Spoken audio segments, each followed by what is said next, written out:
balita na mahagi po ng financial aid ang Kongreso sa 9,000 benepisyaryo sa Batangas. Kabilang po sa mga nakatanggap ng tulong ngayong nagmula sa Vulnerable Sector Society. Report mula kay Erlo Bringas. Erlo! Mula sa matagumpay na launching ng bagong Pilipinas Service Fair Agency Summit na kung saan nag-roll out na nga abot sa kabuang 563 million pesos na government service at financial aid sa probinsya ng Batangas.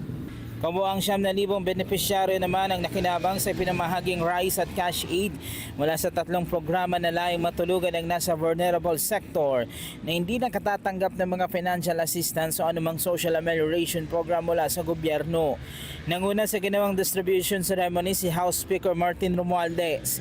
Kabilang sa kanilang ipinamahagi ang cash assistance and rice distribution o CARD program, Integrated Scholarship and Incentive for the Youth o ISIP program, at ang Startup Investment Business Opportunities at Livelihoods Ball Program. Ayon kay Romualdez, lahat niya ng mga nasabing programa ay nakabase sa direktiba rin ni Pangulong Ferdinand Marcos Jr.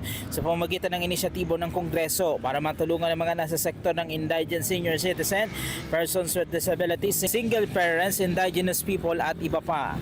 Sa programang CARD program, kawang 3,000 beneficiaries ang nakatanggap ng 5,000 pesos kada individual sa pamamagitan ng Department of Social Welfare and Development o DSWD ayuda para sa Kapos Kita program at 20 kilograms ng bigas.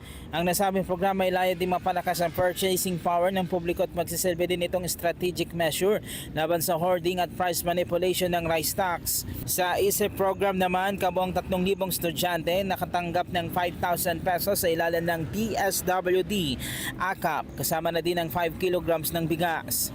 Ang mga benepisyaryo dito ay makatatanggap ng 5,000 piso mula sa programa tuwing 6 na buwan para makatulong sa kanilang tuition fee at iba pang gastusin sa ilalim ng Commission on Higher and Technical Education o CHED.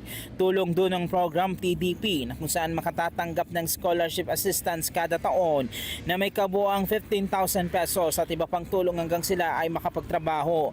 Nakapagbahagi rin ng iba pang ayuda sa pamamagitan ng SIBOL na nagbigay oportunidad naman sa mga entrepreneurs para makapag-innovate. Nasa 3,000 small Filipino entrepreneurs ang nakatanggap naman ng 5,000 piso kada isa at 5 kilo ng bigas. Erlo Bringas para sa 100% balita.